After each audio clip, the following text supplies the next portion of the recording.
دوستو، خداوند کا کلام آپ تک پہنچا ہے۔ پلیز لائک اور شیئر لازمی کیجیے۔ God bless you. میکا پہلا باب۔ سامریہ اور یروشلم کی بابت خداوند کا کلام جو شاہان یہودا یوتام و آخز و حزقیہ کے ایام میں میکا مورشتی پر رویا میں نازل ہوا۔ اے سب لوگوں سنو، اے زمین اور اس کی معموری کان لگاؤ، اور خداوند خداوند اپنے مقدس مسکن سے تم پر گواہی دے، کیونکہ دیکھ خداوند اپنے مسکن سے باہر آتا ہے اور نازل ہو کر زمین کے اونچے مقاموں کو پائمال کرے گا، اور پہاڑ اس کے نیچے پگھل جائیں گے اور وادیاں پھٹ جائیں گی، جیسے موم آگ سے پگھل جاتا اور پانی کراڑے پر سے بہہ جاتا ہے۔ یہ سب یعقوب کی خطا اور اسرائیل کے گھرانے کے گناہ کا نتیجہ ہے۔ یعقوب کی خطا کیا ہے؟ کیا سامریہ نہیں؟ اور یہودا کے اونچے مقام کیا ہے؟ کیا یروشلم نہیں؟ اس لیے میں سامریہ کو کھیت کے تودے کی مانند اور داغستان لگانے کی جگہ کی مانند بناؤں گا، اور میں اس کے پتھروں کو وادی میں ڈھلکاؤں گا اور اس کی بنیاد اکھاڑ دوں گا، اور اس کی سب کھدی ہوئی مورتیں چور چور کی جائیں گی، اور جو کچھ اس نے اجرت میں پایا آگ سے جلایا جائے گا، اور میں اس کے سب بتوں کو توڑ ڈالوں گا، کیونکہ اس نے یہ سب کچھ کسبی کی اجرت سے پیدا کیا ہے، اور وہ پھر کسبی کی اجرت ہو جائے گا۔ اس لیے میں ماتم و نوحہ کروں گا، میں ننگا اور برہنہ ہو کر پھروں گا، میں گیدڑوں کی طرح چلاؤں گا اور شتر مرغوں کی مانند غم کروں گا، کیونکہ اس کا زخم لا علاج ہے۔ وہ یہودا تک بھی آیا، وہ میرے لوگوں کے پھاٹک تک بلکہ یروشلم تک پہنچا۔ جات میں اس کی خبر نہ دو اور ہرگز نوحہ نہ کرو۔ بیت افرا میں خاک پر لوٹو، سفیر کی رہنے والی تو برہنہ اور رسوا ہو کر چلی جا، زنان کی رہنے والی نکل نہیں سکتی۔ بیت ایزل کے ماتم کے باعث اس کی پناہ گاہ تم سے لے لی جائے گی۔ ماروت کے رہنے والی بھلائی کے انتظار میں تڑپتی ہے، کیونکہ خداوند کی طرف سے بلا نازل ہوئی جو یروشلم کے پھاٹک تک پہنچی۔ اے لکیس کی رہنے والی بادے پاک گھوڑوں کو رتھ میں جوت، تو بنت سیون کے گناہ کا آغاز ہوئی، کیونکہ اسرائیل کی خطائیں بھی تجھ میں پائی گئیں، اس لیے تو مورس جات کو طلاق دے گی۔ اکزیب کے گھرانے اسرائیل کے بادشاہوں سے دغا بازی کریں گے۔ اے ماریسا کی رہنے والی، تجھ پر قبضہ کرنے والے کو تیرے پاس لاؤں گا۔ اسرائیل کی شوکت ادلام میں آئے گی۔ اپنے پیارے بچوں کے سر مڈا کر چندلی ہو جا، گدھ کی مانند اپنے چندلاپن کو زیادہ کر، کیونکہ وہ تیرے پاس سے اسیر ہو کر چلے گئے۔ آمین۔ دوستو، خداوند کا کلام آپ تک پہنچا ہے۔ پلیز لائک اور شیئر لازمی کیجیے۔ God bless you. میکا دوسرا باب۔ ان پر افسوس جو بد کرداری کے منصوبے باندھتے اور بستر پر پڑے پڑے شرارت کی تدبیریں ایجاد کرتے ہیں، اور صبح ہوتے ہی ان کو عمل میں لاتے ہیں، کیونکہ ان کو اس کا اختیار ہے۔ وہ لالچ سے کھیتوں کو ضبط کرتے اور گھروں کو چھین لیتے ہیں، اور یوں آدمی اور اس کے گھر پر، مرد اور اس کی میراث پر ظلم کرتے ہیں۔ اس لیے خداوند یوں فرماتا ہے، میں اس گھرانے پر آفت لانے کی تدبیر کرتا ہوں، جس سے تم اپنی گردن نہ بچا سکو گے اور گردن کشی سے نہ چلو گے، کیونکہ یہ برا وقت ہوگا۔ اس وقت کوئی تم پر یہ مثل نہ لائے گا اور پردرد نوحہ سے ماتم کرے گا اور کہے گا، ہم بالکل غارت ہوئے، اس نے میرے لوگوں کا بکرا بدل ڈالا، اس نے کیسے اس کو مجھ سے جدا کر دیا، اس نے ہمارے کھیت باغیوں کو بانٹ دیے۔ اس لیے تم میں سے کوئی نہ بچے گا جو خداوند کی جماعت میں پیمائش کی رسی ڈالے۔ بکواسی کہتے ہیں، بکواس نہ کرو، ان باتوں کی بابت بکواس نہ کرو، ایسے لوگوں سے رسوائی جدا نہ ہوگی۔ اے بنی یعقوب، کیا یہ کہا جائے گا کہ خداوند کی روح قاصر ہو گئی؟ کیا اس کے یہی کام ہے؟ کیا میری باتیں راستروں کے لیے مفید نہیں؟ ابھی کل کی بات ہے کہ میرے لوگ دشمن کی طرح اٹھے، تم صلح پسند و بے فکر راہگیروں کی چادر اتار لیتے ہو، تم میرے لوگوں کی عورتوں کو ان کے مرغوب گھروں سے نکال دیتے ہو، اور تم نے میرے جلال کو ان کے بچوں پر سے ہمیشہ کے لیے دور کر دیا۔ اٹھو اور چلے جاؤ، کیونکہ لا علاج و مہلک ناپاکی کے سبب سے یہ تمہاری آرام گاہ نہیں ہے۔ اگر کوئی جھوٹ اور بطالت کا پیرو کہے کہ میں شراب و نشہ کی باتیں کروں گا، تو وہی ان لوگوں کا نبی ہوگا۔ اے یعقوب، میں یقیناً تیرے سب لوگوں کو فراہم کروں گا، میں یقیناً اسرائیل کے بکیوں کو جمع کروں گا، میں ان کو بسرا کی بھیڑوں اور چراگاہ کے گلہ کی مانند اکٹھا کروں گا، اور آدمیوں کا بڑا شور ہوگا۔ توڑنے والا ان کے آگے آگے گیا ہے، وہ توڑتے ہوئے پھاٹک تک چلے گئے اور اس میں سے گزر گئے، اور ان کا بادشاہ ان کے آگے آگے گیا، یعنی خداوند ان کا پیشوا۔ آمین۔ دوستو، خداوند کا کلام آپ تک پہنچا ہے۔ پلیز لائک اور شیئر لازمی کیجیے۔ God bless you. میکا تیسرا باب۔ اور میں نے کہا، اے یعقوب کے سرداروں اور بنی اسرائیل کے حاکموں، سنو، کیا مناسب نہیں کہ تم عدالت سے واقف ہو؟ تم نیکی سے عداوت اور بدی سے محبت رکھتے ہو، اور لوگوں کی کھال اتارتے اور ان کی ہڈیوں پر سے گوشت نوچتے ہو، اور میرے لوگوں کا گوشت کھاتے ہو، اور ان کی کھال اتارتے اور ان کی ہڈیوں کو توڑتے اور ان کو ٹکڑے ٹکڑے کرتے ہو، گویا وہ ہانڈی اور دیگ کے لیے گوشت ہیں۔ تب وہ خداوند کو پکاریں گے، پر وہ ان کی نہ سنے گا۔ ہاں، وہ اس وقت ان سے منہ پھیر لے گا، کیونکہ ان کے اعمال برے ہیں۔ ان نبیوں کے حق میں جو میرے لوگوں کو گمراہ کرتے ہیں، جو لقمہ پا کر سلامتی سلامتی پکارتے ہیں، لیکن اگر کوئی کھانے کو نہ دے تو اس سے لڑنے کو تیار ہوتے ہیں۔ خداوند یوں فرماتا ہے کہ اب تم پر رات ہو جائے گی جس میں رویا نہ دیکھو گے، اور تم پر تاریکی چھا جائے گی اور غیب بینی نہ کر سکو گے، اور نبیوں پر آفتاب غروب ہوگا اور ان کے لیے دن اندھیرا ہو جائے گا۔ تب غیب بین پشیمان اور فالگر شرمندہ ہوں گے، بلکہ سب لوگ منہ پر ہاتھ رکھیں گے، کیونکہ خدا کی طرف سے کچھ جواب نہ ہوگا۔ لیکن میں خداوند کی روح کے باعث قوت و عدالت اور دلیری سے معمور ہوں، تاکہ یعقوب کو اس کا گناہ اور اسرائیل کو اس کی خطا جتاؤں۔ اے بنی یعقوب کے سرداروں اور اے بنی اسرائیل کے حاکموں، جو عدالت سے عداوت رکھتے ہو اور ساری راستی کو مروڑتے ہو، اس بات کو سنو، تم جو سیون کو خون ریزی سے اور یروشلم کو بے انصافی سے تعمیر کرتے ہو۔ اس کے سردار رشوت لے کر عدالت کرتے ہیں، اور اس کے کاہن اجرت لے کر تعلیم دیتے ہیں، اور اس کے نبی روپیہ لے کر فالگیری کرتے ہیں۔ تو بھی وہ خداوند پر تکیہ کرتے ہیں اور کہتے ہیں، کیا خداوند ہمارے درمیان نہیں؟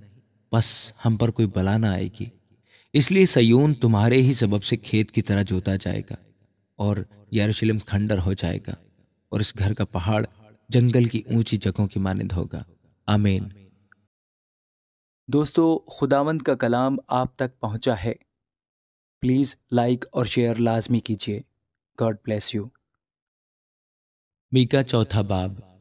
لیکن آخری دنوں میں یوں ہوگا کہ خداوند کے گھر کا پہاڑ پہاڑوں کی چوٹی پر قائم کیا جائے گا، اور سب ٹیلوں سے بلند ہوگا، اور امتیں وہاں پہنچیں گی، اور بہت سی قومیں آئیں گی اور کہیں گی، آؤ خداوند کے پہاڑ پر چڑھے اور یعقوب کے خدا کے گھر میں داخل ہوں، اور وہ اپنی راہیں ہم کو بتائے گا اور ہم اس کے راستوں پر چلیں گے، کیونکہ شریعت سیون سے اور خداوند کا کلام یروشلم سے صادر ہوگا، اور وہ بہت سی امتوں کے درمیان عدالت کرے گا، اور دور کی زور آور قوموں کو ڈانٹے گا، اور وہ اپنی تلواروں کو توڑ کر پھالیں اور اپنے بھالوں کو ہنسویں بنا ڈالیں گے، اور قوم پر قوم تلوار نہ چلائے گی، اور پھر کبھی جنگ کرنا نہ سیکھیں گے۔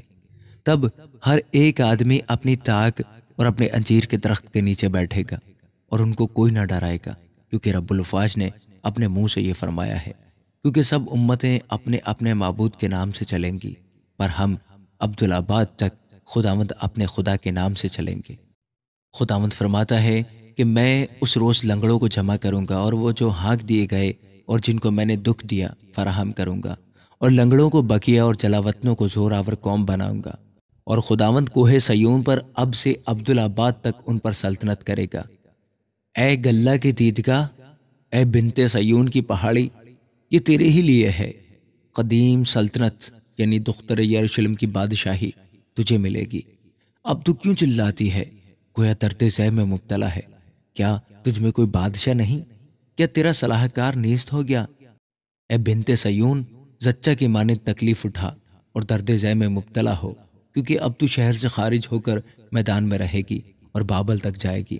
وہاں تو رہائی پائے گی، اور وہیں خداوند تجھ کو تیرے دشمنوں کے ہاتھ سے چھڑائے گا۔ اب بہت سی قومیں تیرے خلاف جمع ہوئی ہیں اور کہتی ہیں، سیون ناپاک ہو اور ہماری آنکھیں اس کی رسوائی دیکھیں، پر وہ خداوند کی تدابیر سے آگاہ نہیں اور اس کی مصلحت کو نہیں سمجھتی، کیونکہ وہ ان کو کھلیان کے پھولوں کی طرح جمع کرے گا۔ اے بنت سیون، اٹھ اور پامال کر، کیونکہ میں تیرے سینگ کو لوہا اور تیرے کھروں کو پیتل بناؤں گا، اور تو بہت سی امتوں کو ٹکڑے ٹکڑے کرے گی۔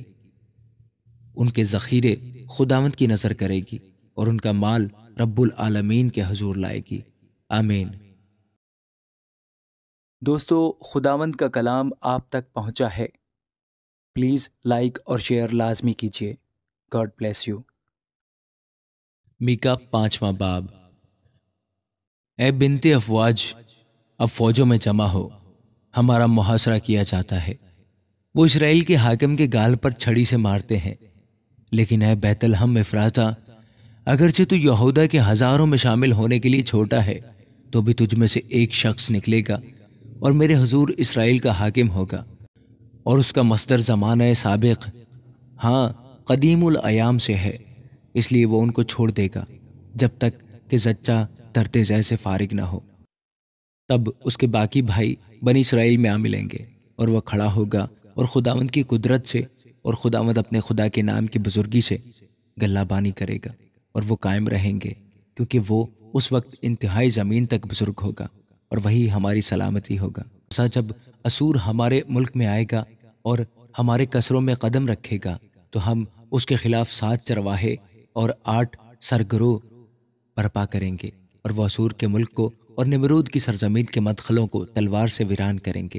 اور جب اسور ہمارے ملک میں آ کر ہماری حدود کو پائمال کرے گا، تو وہ ہم کو رہائی بخشے گا، اور یعقوب کا بقیہ بہت سی امتوں کے لیے ایسا ہوگا جیسے خداوند کی طرف سے اوس اور گھاس پر بارش، جو نہ انسان کا انتظار کرتی ہے اور نہ بنی آدم کے لیے ٹھہرتی ہے۔ اور یعقوب کا بقیہ بہت سی قوموں اور امتوں میں ایسا ہوگا جیسے شیر ببر جنگل کے جانوروں میں، اور جوان شیر بھیڑوں کے گلہ میں۔ جب وہ ان کے درمیان سے گزرتا ہے تو پائمال کرتا اور بھاڑتا ہے، اور کوئی چھڑا نہیں سکتا۔ تیرا ہاتھ تیرے دشمنوں پر اٹھے اور تیرے سب مخالف نیست ہو جائیں۔ اور خداوند فرماتا ہے، اس روز میں تیرے گھوڑوں کو جو تیرے درمیان ہیں کاٹ ڈالوں گا، اور تیرے رتھوں کو نیست کروں گا، اور تیرے ملک کے شہروں کو برباد اور تیرے سب قلعوں کو مسمار کروں گا۔ اور میں تجھ میں جادوگری دور کروں گا، اور تجھ میں فالگیر نہ رہیں گے، اور تیری کھودی ہوئی مورتیں اور تیرے ستون تیرے درمیان سے نیست کر دوں گا، اور تو پھر اپنی دستکاری کی عبادت نہ کرے گا۔ اور میں تیری یسیرتوں کو تیرے درمیان سے اکھاڑ ڈالوں گا، اور تیرے شہروں کو تباہ کروں گا، اور ان قوموں پر جو شنوا نہ ہوئی اپنا قہر و غضب نازل کروں گا۔ آمین۔ دوستو، خداوند کا کلام آپ تک پہنچا ہے۔ پلیز لائک اور شیئر لازمی کیجیے۔ God bless you. میکا 6واں باب۔ اب خداوند کا کلام سن، اٹھ پہاڑوں کے سامنے مباحثہ کر، اور سب ٹیلے تیری آواز سنے۔ اے پہاڑوں اور اے زمین کی محکم بنیادوں، خداوند کا دعویٰ سنو، کیونکہ خداوند اپنے لوگوں پر دعویٰ کرتا ہے اور اسرائیل پر حجت ثابت کرے گا۔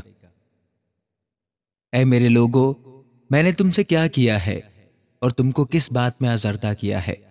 مجھ پر ثابت کرو، کیونکہ میں تم کو ملک مصر سے نکال لایا اور غلامی کے گھر سے فدیہ دے کر چھڑا لایا، اور تمہارے آگے موسیٰ اور ہارون اور مریم کو بھیجا۔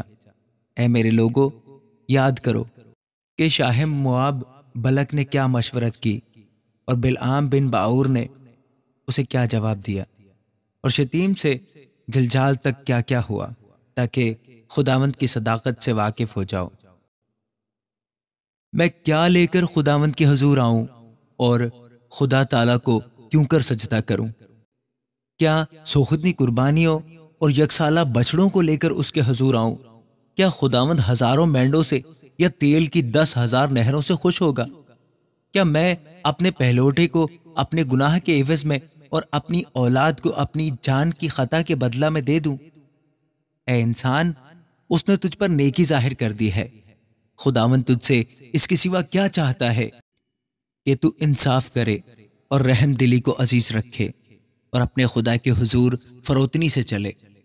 خداوند کی آواز شہر کو پکارتی ہے اور دانش مند اس کے نام کا لحاظ رکھتا ہے۔ عصا اور اس کے مقرر کرنے والے کی سنو۔ کیا شریر کے گھر میں اب تک ناجائز نفع کے خزانے اور ناقص اور نفرتی پیمانے نہیں ہیں؟ کیا وہ دغا کی ترازو اور جھوٹے باٹوں کا تھیلا رکھتا ہوا بے گناہ ٹھہرے گا؟ کیونکہ وہاں کے دولت مند ظلم سے پر ہیں اور اس کے باشندے جھوٹ بولتے ہیں، بلکہ ان کے منہ میں دغا کی زبان ہے۔ اس لیے میں تجھے مہلک زخم لگاؤں گا اور تیرے گناہوں کے سبب سے تجھ کو ویران کر ڈالوں گا۔ تو کھائے گا پر آسودہ نہ ہوگا، کیونکہ تیرا پیٹ خالی رہے گا۔ تو چھپائے گا پر بچا نہ سکے گا، اور جو کچھ تو بچائے گا میں اسے تلوار کے حوالہ کروں گا۔ تو بوئے گا پر فصل نہ کاٹے گا، زیتون کو روندے گا پر تیل ملنے نہ پائے گا۔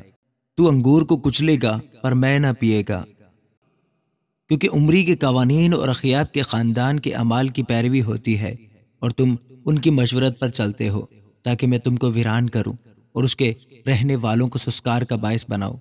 بس تم میرے لوگوں کی رسوائی اٹھاؤ گے۔ آمین۔ دوستو، خداوند کا کلام آپ تک پہنچا ہے۔ پلیز لائک اور شیئر لازمی کیجیے۔ God bless you. مجھ پر افسوس، میں تابستانی میوہ جمع ہونے اور انگور توڑنے کے بعد کی خوشہ چینی کی مانند ہوں۔ نہ کھانے کو کوئی خوشہ اور نہ پہلا پکا دل پسند انجیر ہے۔ دیندار آدمی دنیا سے جاتے رہے، لوگوں میں کوئی راست باز نہیں، وہ سب کے سب گھات میں بیٹھے ہیں کہ خون کریں۔ ہر شخص جال بچھا کر اپنے بھائی کا شکار کرتا ہے، ان کے ہاتھ بدی میں پھرتیلے ہیں۔ حاکم رشوت مانگتا ہے اور قاضی بھی یہی چاہتا ہے، اور بڑے آدمی اپنے دل کی ہرس کی باتیں کرتے ہیں اور یوں سازش کرتے ہیں۔ ان میں سب سے اچھا تو اونٹ کٹارے کی مانند ہے، اور سب سے راست باز خاردار جھاڑی سے بدتر ہے۔ ان کے نگہبانوں کا دن، ہاں ان کی سزا کا دن آ گیا ہے۔ اب ان کو پریشانی ہوگی۔ کسی دوست پر اعتماد نہ کرو، ہم راز پر بھروسہ نہ رکھو۔ ہاں، اپنے منہ کا دروازہ اپنی بیوی کے سامنے بند رکھو، کیونکہ بیٹا اپنے باپ کو حقیر جانتا ہے، اور بیٹی اپنی ماں کے، اور بہو اپنی ساس کے خلاف ہوتی ہے، اور آدمی کے دشمن اس کے گھر ہی کے لوگ ہیں۔ لیکن میں خداوند کی راہ دیکھوں گا اور اپنے نجات دینے والے خدا کا انتظار کروں گا۔ میرا خدا میری سنے گا۔ اے میرے دشمن، مجھ پر شادمان نہ ہو، کیونکہ جب میں گروں گا تو اٹھ کھڑا ہوں گا۔ جب اندھیرے میں بیٹھوں گا تو خداوند میرا نور ہوگا۔ میں خداوند کے قہر کی برداشت کروں گا، کیونکہ میں نے اس کا گناہ کیا ہے، جب تک وہ میرا دعویٰ ثابت کر کے میرا انصاف نہ کرے۔ وہ مجھے روشنی میں لائے گا اور میں اس کی صداقت کو دیکھوں گا۔ تب میرا دشمن جو مجھ سے کہتا تھا، خداوند تیرا خدا کہاں ہے، یہ دیکھ کر رسوا ہوگا۔ میری آنکھیں اسے دیکھیں گی، وہ گلیوں کی کیچ کی مانند پامال کیا جائے گا۔ تیری فصیل کی تعمیر کے روز تیری حدود بڑھائی جائیں گی۔ اسی روز اسور سے اور مصر کے شہروں سے، اور مصر سے دریائے فرات تک، اور سمندر سے سمندر تک، اور کوہستان سے کوہستان تک لوگ تیرے پاس آئیں گے، اور زمین اپنے باشندوں کے اعمال کے سبب سے ویران ہوگی۔ اپنے عصا سے اپنے لوگوں یعنی اپنی میراث کی گلہ بانی کر۔ جو کرمل کے جنگل میں تنہا رہتے ہیں ان کو بسن اور جلعاد میں پہلے کی طرح چرنے دے۔ جیسے تیرے ملک مصر سے نکلتے وقت، ویسے ہی اب میں اس کو عجائب دکھاؤں گا۔ قومیں دیکھ کر اپنی تمام توانائی سے شرمندہ ہوں گی۔ وہ منہ پر ہاتھ رکھیں گی اور ان کے کان بہرے ہو جائیں گے۔ وہ سانپ کی مانند خاک چاٹیں گی اور اپنی چھپنے کی جگہوں سے زمین کے کیڑوں کی مانند تھر تھراتی ہوئی آئیں گی۔ وہ خداوند ہمارے خدا کے حضور ڈرتی ہوئی آئیں گی۔ ہاں، وہ تجھ سے ہراساں ہوں گی۔ تجھ سا کون ہے جو بد کرداری معاف کرے اور اپنی میراث کے بقیہ کی خطاؤں سے درگزر کرے؟ وہ اپنا قہر ہمیشہ تک نہیں رکھ چھوڑتا، کیونکہ وہ شفقت کو پسند کرتا ہے۔ وہ پھر ہم پر رحم فرمائے گا۔ وہی ہماری بد کرداری کو پائمال کرے گا اور ان کے سب گناہ سمندر کی تہ میں ڈال دے گا۔ تو یعقوب سے وفاداری کرے گا اور ابراہیم کو وہ شفقت دکھائے گا جس کی بابت تو نے قدیم زمانہ میں ہمارے باپ دادا سے قسم کھائی تھی۔ آمین۔